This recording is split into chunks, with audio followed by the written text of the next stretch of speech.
আমি আজকে আবার চলে এসেছি একটা গুরুত্বপূর্ণ বিষয় নিয়ে ভিডিও করতে।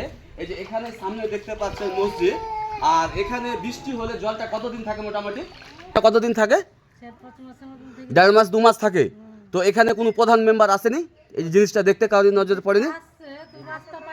পাচ্ছেন এখানে যে বৃষ্টি হলে 1 মাস অত্যন্ত জল জমে থাকে।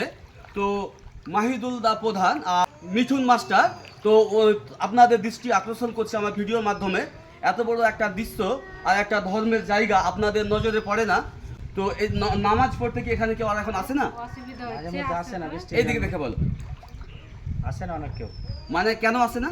বৃষ্টির জলে পবিত্রতা হবে না। তো বৃষ্টির জল এটা বদ্ধ জল, এই জলটা যদি লেগে যায় তো নামাজ লাগবে না। যদিও উজু করেন ওখানে গিয়ে, কিন্তু কাপড় জামা কাপড়গুলো নোংরা হয়ে যাবে। তো এগুলো লজ্জা লাগা দরকার প্রধান মেম্বারদের। তো এখানে কি মানে জল যাবার কোনো জায়গা নেই? জায়গা আছে, কাজ করছে না। জায়গা আছে, কাজ করছে না। তো জায়গাটা কে দেবে? দেবো, আমি দেবো। তুমি দেবে? তোমার জায়গা কোনটা? এইদিকে দেখো একটু ক্যামেরাটা। এইদিকে দেখতে পাচ্ছেন এই ভাইটাকে একদম আমার মন থেকে স্যালুট। এই যে এই ভাইটা নিজেই বলছে যে এখান দিয়ে যদি রাস্তা হয় তো জায়গা করতে, মানে রাস্তা করতে তুমি জায়গা দিয়ে দিবে, নিজের জায়গা দিয়ে। গত পঞ্চায়েতে বলে এলাম যে গত পঞ্চায়েতেই বলে এলাম যে এটা ড্রেন করলে ভালো হবে, জলগুলো থামবে না এখানে। তো দেখতে পাচ্ছেন এই ভাইটার মহৎ মন।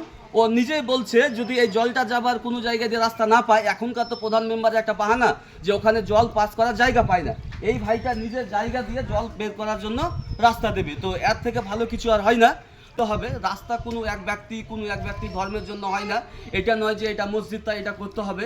এখানে হিন্দু মুসলিম প্রত্যেকে যাওয়া আসা করে, এটা একটা রাস্তা। মেম্বারকে শুনে নেই, কেউ শুনে না।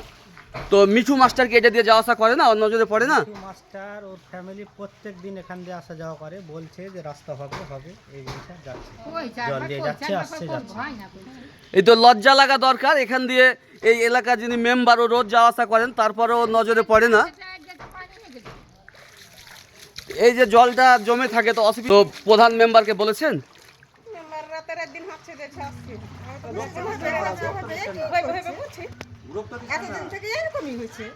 তো এই জলটা কতদিন থাকবে? 3-4 মাস। তো দেখেন, ভাবতে অবাক লাগছে যে একবার বৃষ্টি হলে 2 মাস 3 মাস জল এখান থেকে কমে না। আর রাস্তা করার যদি পয়সা না থাকে তো প্রধান মেম্বারকে বলে দিচ্ছি আমি, এখানে চাইনা মাকু ছেড়ে দিবেন, 2 মাসের মধ্যে লট উঠে যাবে। ওই মাছ চাষ করে আপনারা রাস্তাটা করতে পারবেন। কারণ একটা মাছ চাষ করা যাবে, যেহেতু 3 মাস এখানে জল থাকছে। তো ভিডিওটা বেশি করে নামাজ পড়তে গেছে মসজিদে, তাও অসুবিধা। রাস্তাঘাট লোকজন চলাফেরা করছে এই জন্য। আমি আছি অন্ধ লোক। আচ্ছা, আপনি অন্ধ? হ্যাঁ, আমি কি করে মসজিদে যাব? বৃষ্টির জলের জন্য পড়ে যেতে পারছি না।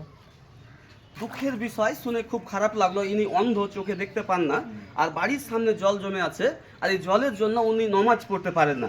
তো ভিডিওটাকে বেশি করে শেয়ার করবেন, আর দিদি সাবিনা ইয়াসমিনকে প্রত্যেকে ট্যাগ করবেন। দিদি একবার আমার কথা রাখার জন্য একটা ক্যান্সারের পেশেন্টের পাশে দাঁড়িয়েছিলেন। আমার দীর্ঘ বিশ্বাস যে এই রাস্তাটাও আপনি আসবেন আর দেখবেন, আর এই সমাজের মানুষের একটু সুবিধা করে দিবেন। আর সকলকে এই ভিডিওটা শেয়ার করা দরকার। এই যে দেখতে পাচ্ছেন, এই যে দেখেলেন মসজিদটা, এখানে মানে মসজিদে যাবার কোনো রাস্তাই নেই। আর একটু জল হলে একটা নৌকা লাগবে। এই যে ছোট বাচ্চাদের অসুবিধা হয় না? বাচ্চাগুলো পড়ে যেতে পানিতে হয়েছে। কালকে তো এখান থেকে জল। কোথা থেকে? হাত দিয়ে দেখাও তো। তো শুনতে পাচ্ছে, এই যে মসজিদটা আবার দেখিয়ে দিই। এই মসজিদে এখন তেমনভাবে আর নামাজ পড়া হয় না। মানে জল জমে যাওয়ার জন্য নামাজ পড়া বন্ধ হয়ে গেছে।